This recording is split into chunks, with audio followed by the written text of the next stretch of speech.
Alright, let's see. What do we have to do? Jasper load mine. Okay. Okay. We can do that.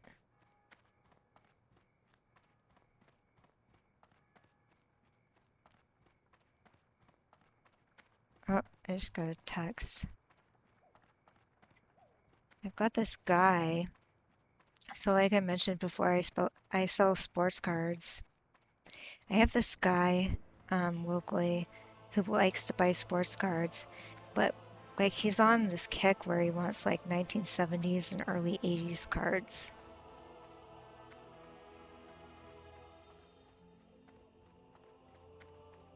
I've sold him a bunch of them, but there's some that I have that I don't want to sell right now. So I need a way to acquire some more. I gotta figure out how to get some more of these. So I can sell them to him. Okay. And while we're running over here, oh my God. Okay, so I watched this documentary on Netflix called The Crash. It's about Mackenzie Shirilla. This girl, she drives a car. There's a car crash involving her, her boyfriend, and a friend of theirs. And the question at the heart of the documentary is, did she intentionally cause the crash or was the crash an accident? And based on when I go online and I look at comments on videos and things like that, the overwhelming consensus that I seem to get from people is she did it intentionally. I do want to bring up some things that kind of bothered me when I watched the documentary that I feel like aren't really being talked about and maybe deserve more attention than they're getting. Uh, since we, since anyone familiar with this case already knows all the bad things about Mackenzie, a couple of things in the documentary they talk about. So when the accident happened, she was 17. Her boyfriend was 20. I think he was 20 or 21, I'm not sure. And she had been living with him. In addition to living with him, she had been doing drugs on a daily basis, um, weed and mushrooms. Her parents were aware of both things. A, they didn't have any problem with her moving in with an adult, and that's what it is. I mean, she was a minor moving in with an adult. Nobody talks about this. Uh, and then they also were just not bothered at all by her drug use. Um, I don't have a problem with people using cannabis, especially adults, but minors is a different story because your brain's still developing. So a parent should not be encouraging a minor to use any kind of substances like that and condoning it simply for the fact that it can harm executive functioning, brain functioning, cognitive functioning, all these things, both short and long term potentially. It can have effects, and that's a scientific fact, especially when you're developing. Mushrooms can have short-term and long-term effects on memory, um, paranoia, mental health, all sorts of things. So that's a whole can of worms right there that like was totally glossed over, and I couldn't even believe that. You know, this is not a minor drug. This is a significant. These are significant drugs combined that she's using on a daily basis leading up to this event. And I understand that um, when the crash occurred, I believe that the only thing found in her system was THC, but you have to understand that when you take drugs and you've been taking them for a while, the impact that they have on you is not short term. And there can be side effects and there can be consequences. And they definitely impact mental health.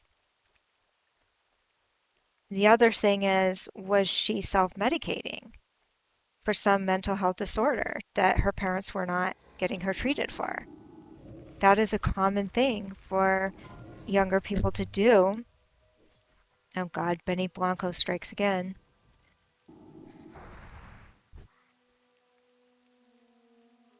It's common.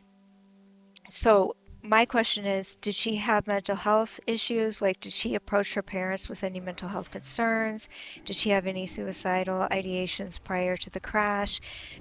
You know, there's some factors that I think should have been investigated here that might have answered some questions.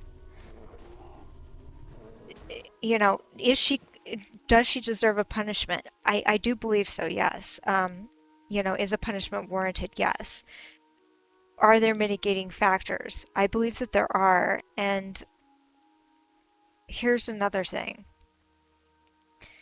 In addition to moving in with an adult and her parents not having any problem with this drug use, hang on, this guy is like texting me again about the cards.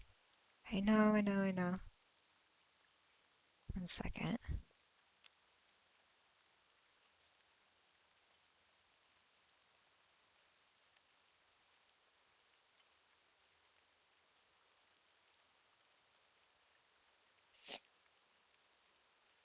Um,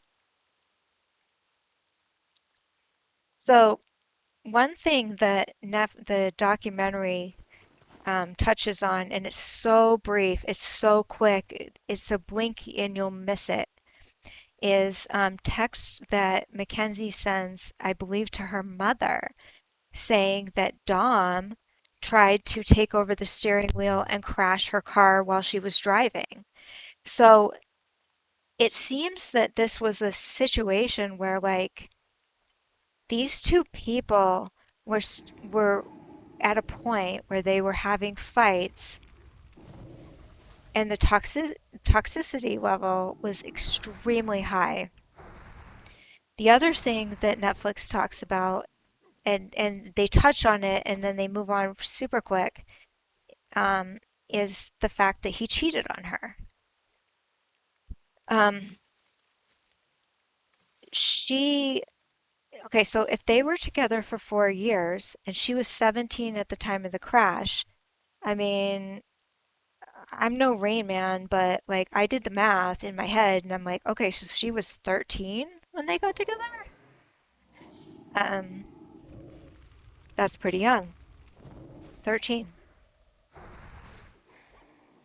And so we're looking at a situation where this guy is all this girl knows outside of her parents in terms of like a significant relationship.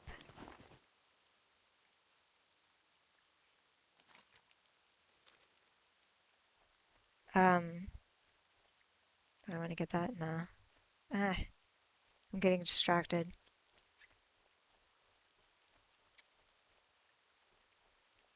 Um, And I wonder, like, okay, we were shown things that she did and said to him, but I would like to see all of the text messages because I have a feeling that there's a lot more on his side too. I don't think this was a one-way thing at all. Um, I think these two equally went at it, made threats with the car crashing situation. There is a possibility that potentially when they were in that vehicle that night, there was a threat to crash the car, potentially not even a full intention of doing it, maybe thinking, oh, last minute I can chicken out, I can not do this, or maybe an intention of doing it. I don't know. We don't know, but what we do know is this girl, her parents did not impose any consequences on any of her behaviors at all when she was a child. So the whole world is expecting her to behave a certain way. And it's like, that's strange to me because she was not raised that way. And I think I look at it kind of differently than a lot of people would because I was raised with foster kids. My mom was a single mom, and she took in foster kids. And she took in specialized kids that came from really, really bad backgrounds. And they came from neglectful and abusive parent backgrounds. I'm not saying that Mackenzie's parents abused her, but there's an argument to be had here that the parenting was not top notch. I would not allow my children to move in with an adult as minors, let alone date them. That's maybe that's just me. If my kids were posting on social media that they were doing shrooms and weed, I would have something to say about that, and they would not have devices. I mean, there would be consequences for these actions. And sure, you can't control everything that your kid does, but there would absolutely, they would know where I stood on those matters and how I felt about it, and they do know. And I haven't had those problems with my children, and I'm not saying that like you're a bad mom if you do, because listen, you can be a great mom and have a kid that's difficult and gives you a run for your money. That's not your fault. I get it. And maybe you do everything that you can, but I'm not seeing them as people who are doing everything that they can. I'm seeing them as like, they're on this Netflix documentary. Well, if you're gonna do a drug, I feel like weed is the drug that you should do because, like, it's not addictive. First of all, that's arguable. Second of all, it doesn't matter. She's a minor. You're her parent. Like, what? I shouldn't even have to tell this guy, you're you're saying this on camera. Like, what? Um, there is the question mark about the shoe situation. Was it really part of the crash? Did it get stuck? Did it not get stuck? Um, with the accelerator. Why was she under the dashboard? What was that about? She was found completely under the dashboard, even though she had her seat supposedly had her seatbelt on. Like, what was happening? Was she leaning down to try to get the brake? Like, what was happening? Ugh, I can see you. I know you're there. Got no mana.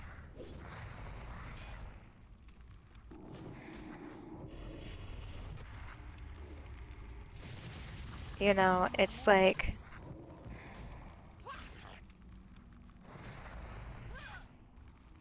Could she have done this intentionally? Yeah, she could have. Um, could she have done this as a I'm gonna psych you out, I'm gonna maybe like threaten to crash the car and at the last minute turn away and then oops, oh crap, I made a horrible mistake. That's another thing, possibility. But we don't know. We don't know because, and we'll never know because we're not in that car. We weren't in that car. Um, and I think her defense attorney did probably the worst job ever.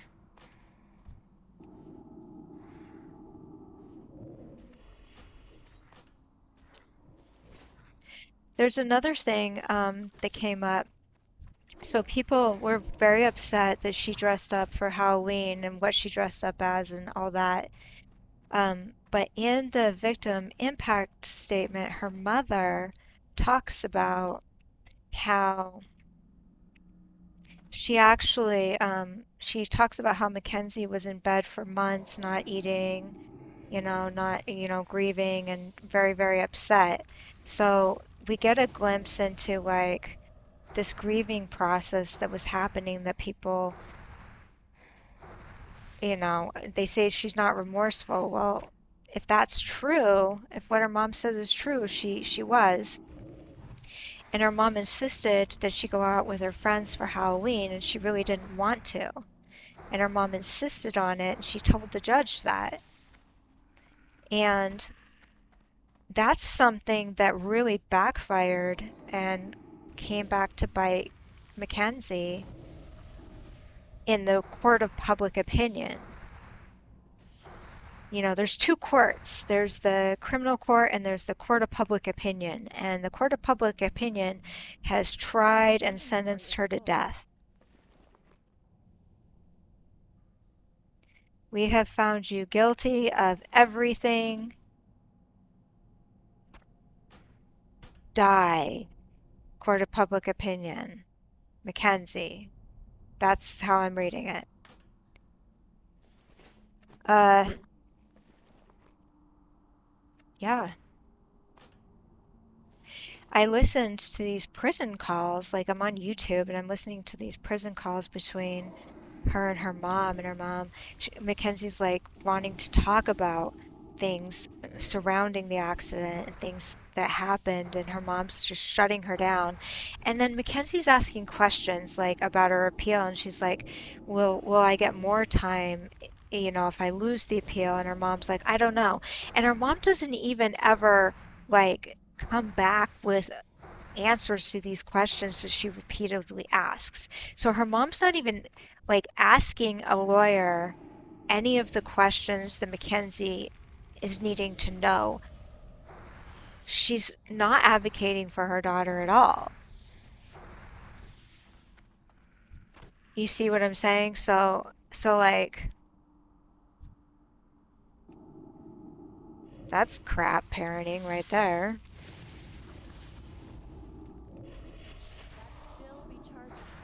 I'm sorry, I feel bad being like so judgmental about a parent, and I don't really like to be like that, but I listened to those calls, and her mom's a total stage mom bringing up like publicity and stuff like that, and you can actually hear Kenzie kind of being like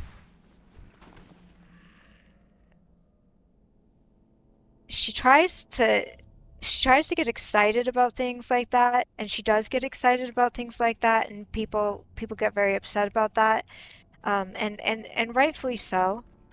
But she also expresses at times kind of this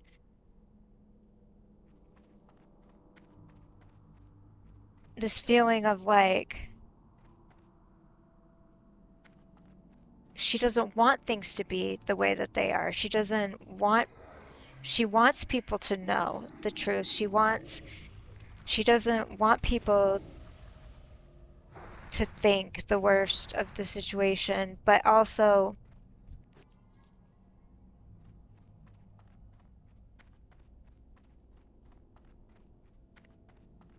I don't know. I just feel like she's getting shut down from telling things that might give her story a more balanced I can't carry anymore. view that's not going to be like nothing's gonna say to anybody, "Oh, you don't deserve any punishment at all." And she's never had consequences, so a punishment is probably, being in jail and having to suffer consequences for the first time is something that's That profound spell isn't ready in yet. her life. This is a significant thing. But she also needs a role model to say, this is this is your time to own up to any part of your I'm not responsibility. past that yet. This is your time to own up to anything you know that you did, no matter how bad it is, because it's better to do that.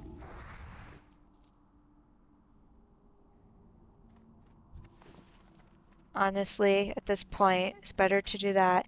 But own your behavior, own your past behavior in general, even if okay, even if you still claim you don't remember the crash. Own your behavior, learn to own that. Inventory is full. Separate from your mom, who does you no favors out there in the real world. She's not helping you. She's not helping you. Um, and think about the ripple effects of just I understand this has had a horrible effect on your life, but think about the ripple effects that it's had on other people's lives and express that in a way that's loud and clear that other people hear so that they understand that you get it.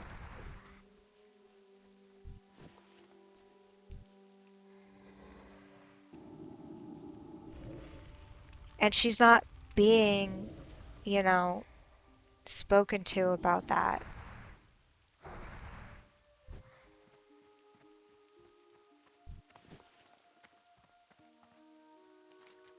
So yeah, that's just my take on it. Even if intentional, I just she was I know she was very close to being 18, but she was technically a minor. I've never been in support of minors in the adult criminal justice system. That's not something I've ever supported. And in one of the prison calls, her mom's like, "Oh, I thought you'd be happy that you're in the adult prison with the adult people." And I'm like, "Are you kidding me?" Like, I couldn't even believe she said that. This woman has no idea of the adult criminal justice system and its impact on people, and especially young people. It is punitive. It is a different situation than juvenile. And for her to say that, I couldn't believe that. And she was also encouraging her daughter to stay in solitary confinement versus Gen Pop, which can be very dangerous for mental health. And she claimed to do it for her safety, but um,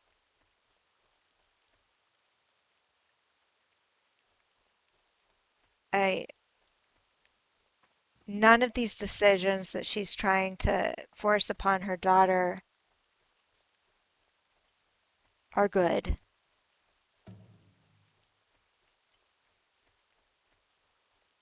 Because in Gen Pop, she gets an opportunity to get other people's feedback on what's happened and what she's done. And some of that could potentially be humbling. in the long run.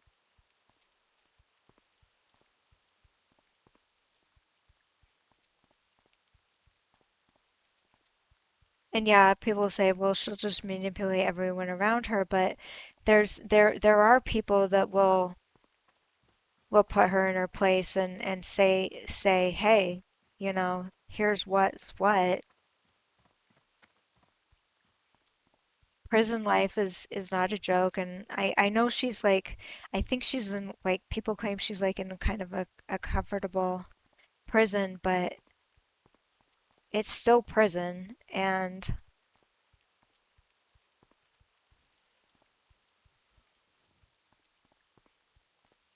you know, we have to think about the fact that if she does get out on parole,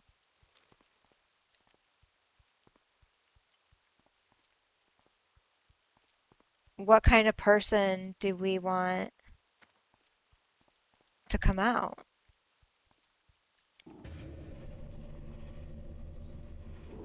Do we want somebody to come out who has thought about what's happened and really reflected and really owned their part? Or do we want someone who's just lived in this bubble in their own world because nobody's really challenged them in a way that isn't malicious, or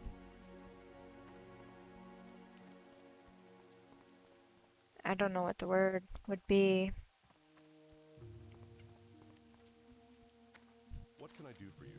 Like bless you. I just remember, like, when we got foster kids coming from all these different backgrounds, their behaviors initially would be horrible, and they did some very terrible things. I, I can't even tell you all the things that went down, but there were many. See you around. And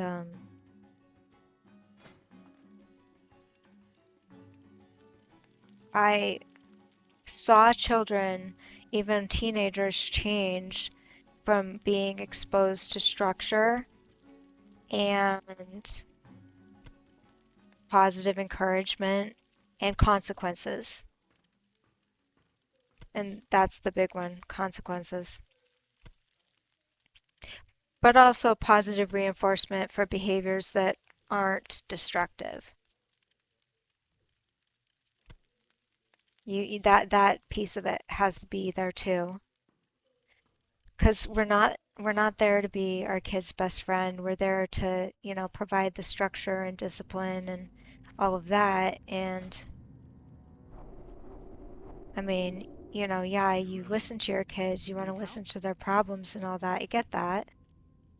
I want to do that too. Um, but Be careful.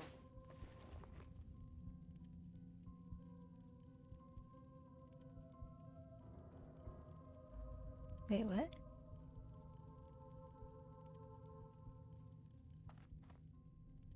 Oh, because I've got the voidy. Okay, hang on.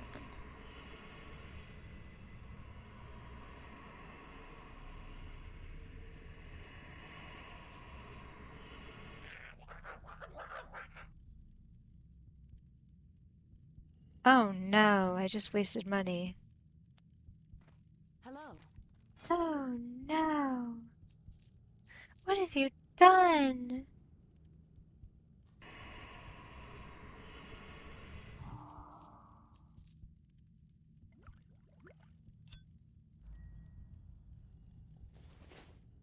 Farewell.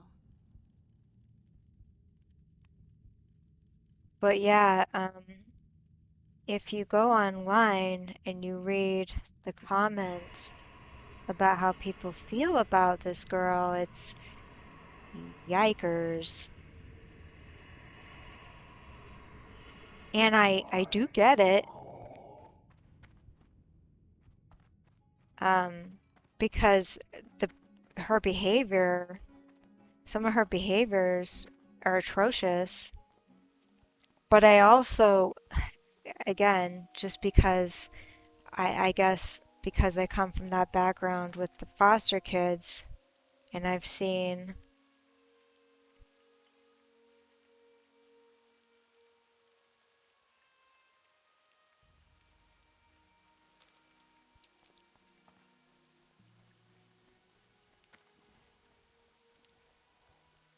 kids change.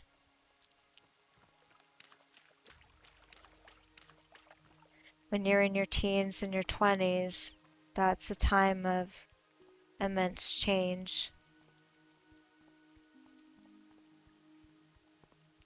and ability to change, depending on what you're exposed to.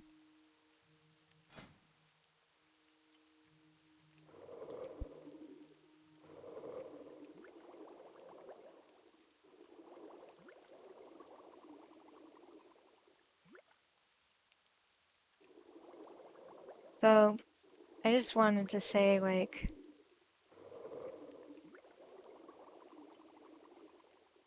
I think there's more to that whole story. And I think that relationship might have been more toxic on both ends than is being portrayed. And her attorney really should have been more proactive in presenting that, because presenting a lot of things actually,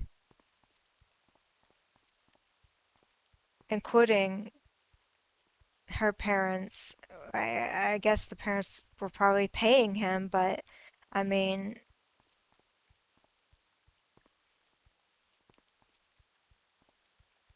yeah, I mean, you might need to throw them under the bus a little bit and just be like, there's some responsibility here.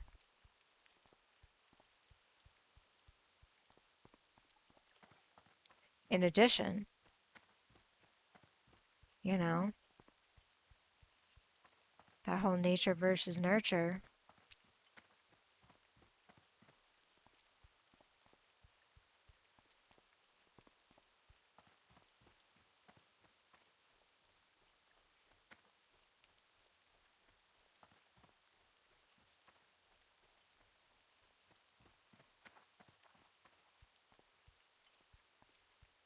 Greetings. Go with honor, friend. Be careful.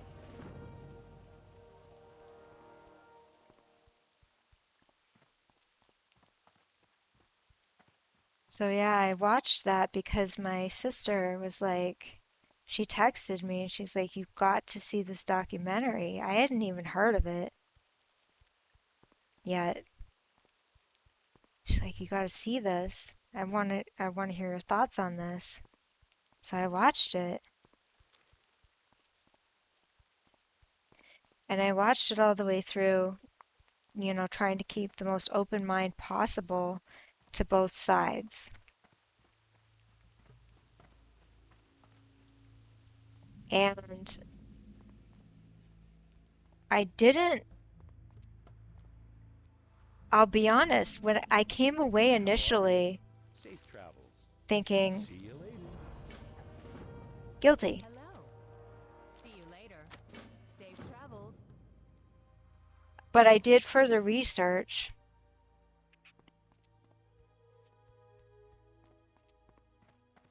I really started to dig and think and reflect, and there were things that kind of kept coming back in my head of like her saying, "I'm not innocent, but I didn't do this intentionally." Words chosen so carefully.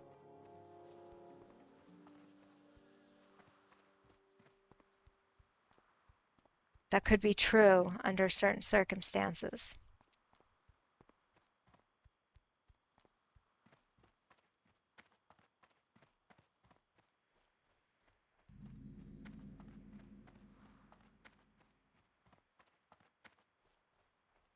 Need help? I think The this is Alliance. somebody that does actually want to tell her truth, Hey there. See you around. but Have a is good one. Safe really travels. being told, See you around. don't say anything. And not because I'm not saying there's a big conspiracy, nothing like that. I'm saying I I do think there are things she wants to own, but if she does that, there the people think, okay,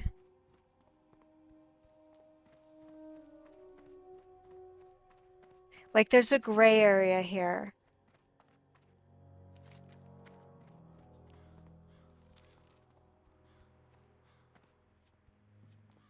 There could potentially be a gray area here.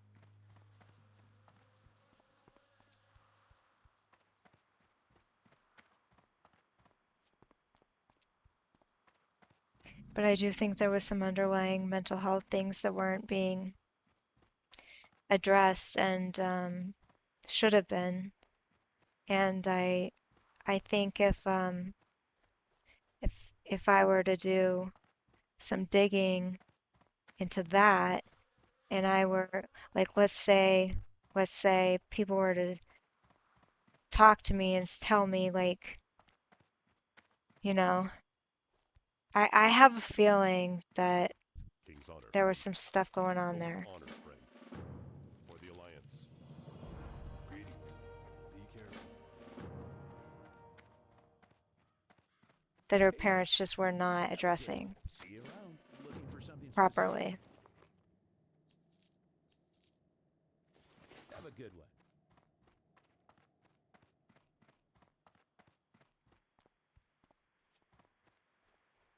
But to let a minor move in with an adult, like nobody's talking about that. She was a minor living with an adult.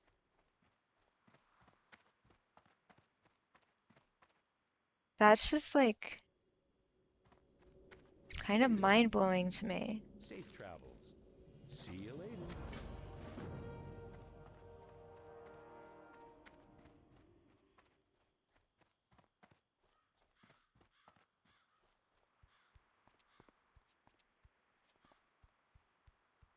Light be with you. Be careful. She was still in high school, not even living with her parents. Like it's just, I don't know.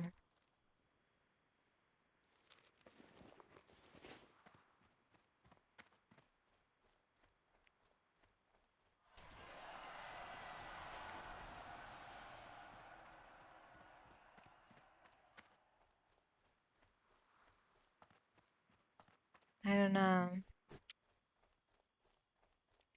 That one gave me a lot to think about. And yeah, I saw the bad too. I mean, I definitely saw the bad behavior and things that did not look good for her. Um, I'm not trying to argue that there wasn't something sinister. I'm actually just trying to say like how I'm really trying to prompt people to think about how she got there. Whatever happened, how'd she get there? Who got her there? Who didn't do their job? Who could have prevented this? And her mom gave her that car. What's crazy is that in some states, like in some states, you give the car, you could potentially be tried for felony murder. There was a guy, Ryan Hall, or Ryan Hawley, in Florida. He was convicted of felony murder because he lent a car to people who said that they were going to go get drugs, and they ultimately killed somebody in the process of stealing drugs or something to that effect. And boom, felony murder.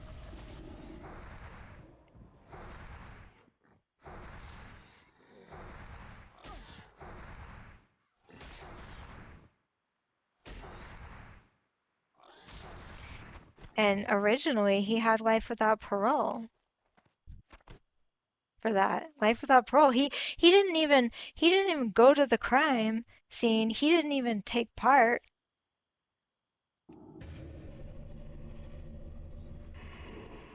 Life without parole. And he was a juvenile.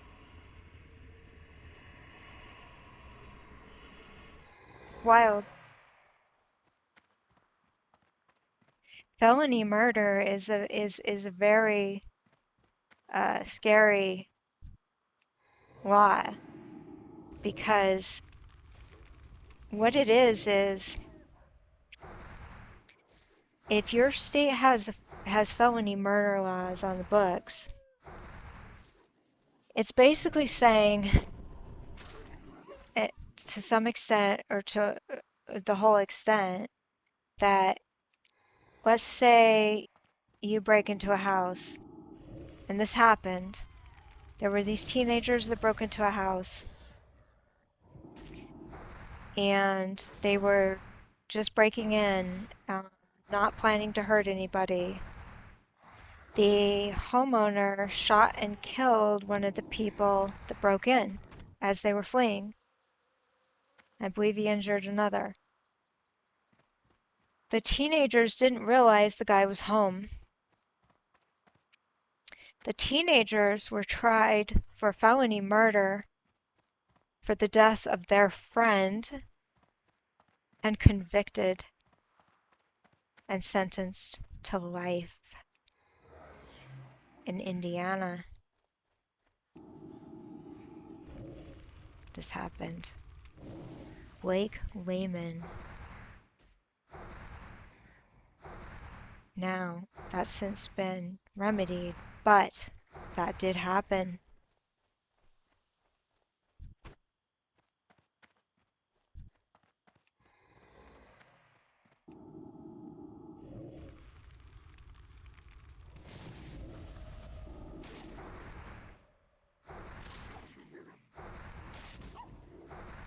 I could tell these stories all day long. I have stories of felony murder that are just crazy involving minors, and it's just unbelievable.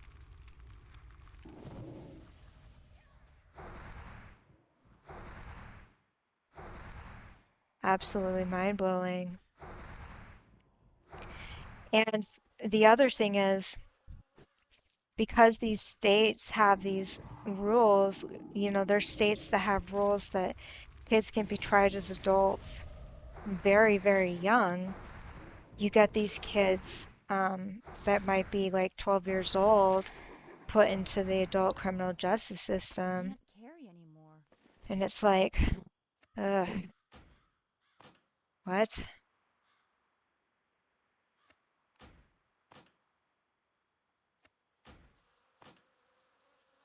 But it happens. It's real.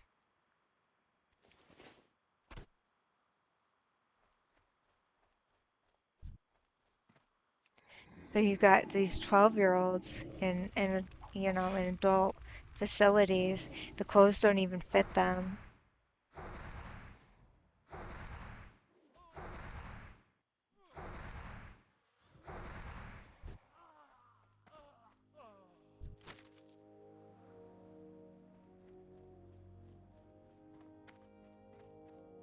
In some cases, it's questionable as to whether they even committed the crime. Jordan Brown, Pennsylvania. I'm like the Rain Man of these stories, okay? I know them all right?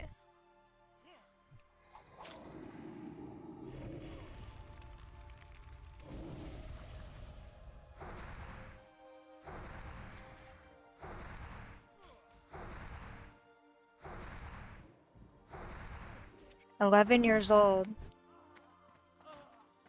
11 years old and put in the adult criminal justice system. His stepmom, or soon-to-be stepmom, that he got along with, for the most part, she had an ex that actually had protective orders out against him. Active protective orders at the time of her death. And his alibi was his mom. How about them apples?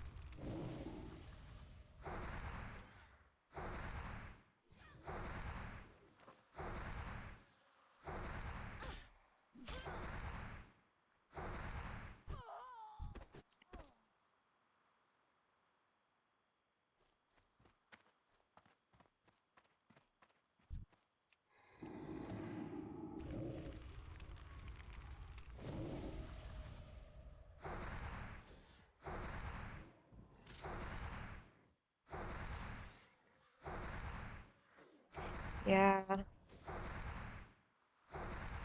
that case was crazy. That case really like grabbed me.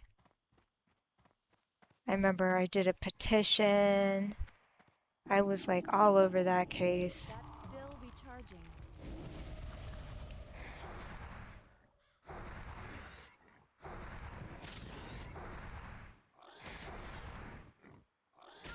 FOIA requests, talking to his defense attorney to get him adjudicated into the juvenile system. Finally got him moved back into the juvenile system. He was facing life without parole. And there's serious questions as to whether he even did it. And to this day, he swears he did not. To this day.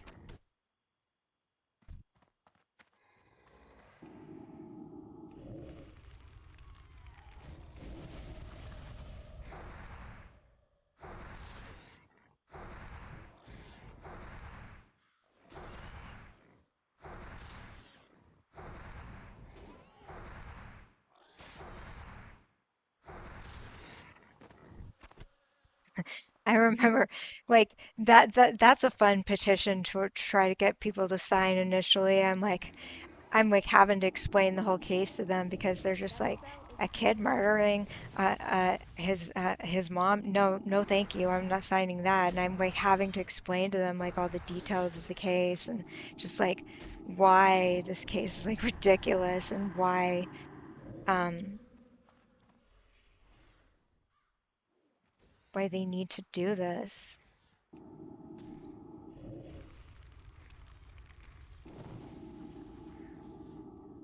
Okay, I'm gonna run because I think this is gonna be a problem. This guy's stunning me. Shit.